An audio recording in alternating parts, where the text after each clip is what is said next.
अस्सलाम वालेकुम। Grade 3 last हम लोग ने चैप्टर ह्यूमन बॉडी में हम लोग ने ऑर्गन और ऑर्गन सिस्टम कवर कर लिया था। उससे पहले हमने सेल्स और टिश्यूज़ के बारे में पढ़ लिया था। अब हम लोग जो पढ़ेंगे वो पढ़ेंगे रिस्पायरेटरी सिस्टम। रिस्पायरेटरी सिस्टम की पहले हम रीडिंग कर लेते हैं, इसके बाद फिर एक्सप्लेन कर दूँगी मैं से। As mentioned earlier, the respiratory system consists of the nose, windpipe and lungs. It helps in breathing.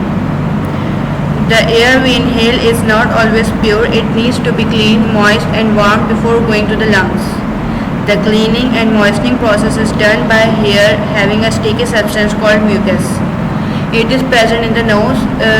The inhaled air contains oxygen which is necessary for life. The oxygen enters the windpipe through nostrils and finally reaches the lungs. Here the oxygen mixes with the blood in the lungs and makes the blood rich in oxygen. At the same time, carbon dioxide is removed from the blood, which is then carried back through the respiratory tract and finally exhaled. अच्छा, इसमें सबसे पहले मैंने आप लोगों को जब organ system पढ़ा रही थी उसमें आप लोगों को एग्जाम्पल दी थी रिस्पायरेटरी सिस्टम, और उस रिस्पायरेटरी सिस्टम में ये बता देता है कि वो सिस्टम किन ऑर्गन से मिलके बना है।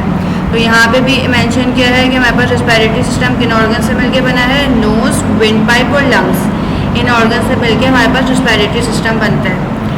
अच्छा, जब भी हम लोग सांस लेते हैं तो ज़रूरी नहीं है वो एयर हमेशा क्लीन हो। उसको क्लीन होने के लिए और मॉइस्ट होने के लिए लंग्स में जाने से पहले उसको क्लीन और मॉइस्ट होना पड़ता है। तो ये क्लीनिंग और मॉइस्चनिंग कैसे होती है?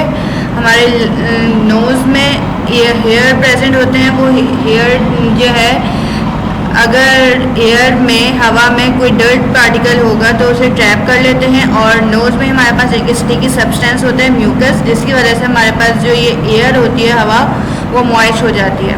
इसके बाद ये एयर जो है हमारे पास आ जाती है विंड पाइप में। यहाँ से नोज़ से इनहेल हुई एयर यहाँ पे क्लीन हो गई, और इसके बाद फिर हमारे पास विंड पाइप में आ गई। विंड पाइप से ये एयर हमारे पास आ जाती है लंग्स में। ये एयर क्लीन हो के लंग्स में आई है। ठीक है, यहाँ पे आपको बता देता है कि क्लीन कैसे हुई कि नोज़ में जो हेयर होते हैं उसमें ये डस्ट पार्टिकल्स ट्रैप कर लेते हैं। इन हेयर्स में वो अगर एयर में हवा में कोई डस्ट पार्टिकल्स होते हैं तो यहीं पे ट्रैप हो जाते हैं, और जो इसमें म्यूकस प्रेजेंट होता है नोज़ में वो इसे मॉइस्ट बना देता है एयर को, और उसके बाद ये साफ़ सुथरी होके मॉइस्ट होके फिर हमारे पास आ जाती है विंड पाइप में। विंड पाइप से फिर ये लंग्स में आ जाती है एयर। लंग्स में आने के बाद फिर ये ब्लड में चली जाती है, ब्लड में सर्कुलेट हो जाती है ऑक्सीजन, और ब्लड से फिर ये पूरी बॉडी में सर्कुलेट होती है। इसी दौरान जब हमारे पास ये ऑक्सीजन इनहेल होती है, इसी दौरान हमारे पास जो बॉडी में कार्बन डाइऑक्साइड होगी वो एक्सहेल होगी। किस तरीके से होगी? यही प्रोसेस होगा कि जो कार्बन डाइऑक्साइड है वो लंग्स में आ जाएगा। लंग्स से आने के बाद फिर ये विंड पाइप में, और विंड पाइप से नोज़, और नोज़ से फिर ये एक्सहेल हो जाएगी, बाहर की तरफ आ जाएगी। ये हमारा रेस्पिरेटरी सिस्टम था। एक दफ़ा फिर से मैं इसको बता देती हूँ कि जो एयर हम लोग इनहेल करते हैं, सबसे पहले हमारे पास रेस्पिरेटरी सिस्टम में 3 ऑर्गन्स होते हैं। 3 ऑर्गन से मिलके बनता है नोज़, विंड पाइप और लंग्स। इसके बाद जो हम लोग एयर इनहेल करते हैं, ज़रूरी नहीं है वो हर दफ़ा साफ़ सुथरी एयर हो। उसको साफ़ करने के लिए कुछ प्रोसेस है। वो प्रोसेस हमारे नोज़ में आकर होता है।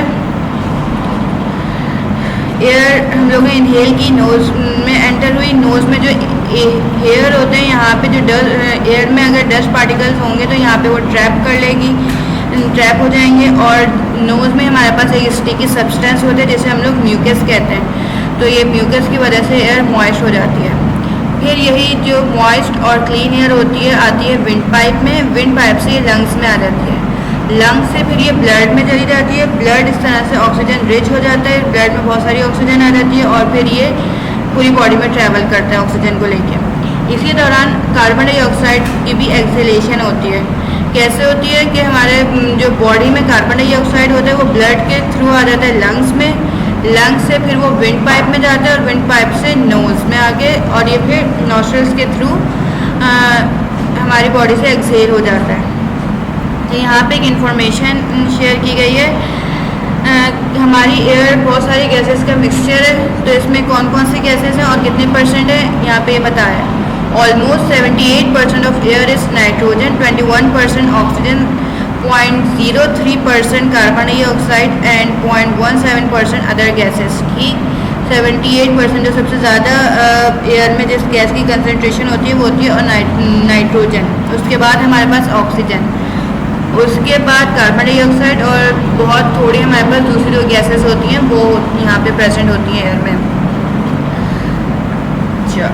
रिस्पायरेटरी सिस्टम, रिस्पायरेशन ब्रीथिंग एक इम्पॉर्टेंट प्रोसेस है। अगर हम लोग ब्रीथ नहीं करेंगे तो हम लोग ज़िंदा नहीं रह सकते। तो हम लोगों को अपनी लंग्स की केयर भी करनी चाहिए। किस तरह से केयर करेंगे, हमें स्मोकिंग नहीं करनी चाहिए या जहाँ पे बहुत ज़्यादा धुआं होता है वहाँ पे इतना नहीं रहना चाहिए। इससे क्या होता है, हमारे जो लंग्स हैं ये डैमेज हो जाते हैं, इसके अंदर इलास्टिसिटी जो होती है वो ख़त्म हो जाती है और फिर ये सही से इनहेल और एक्सहेल का फंक्शन परफॉर्म नहीं करते। आज हम लोग यहीं रिस्पायरेटरी सिस्टम तक रखते हैं। नेक्स्ट क्लास में हम लोग डाइजेस्टिव सिस्टम का पढ़ेंगे।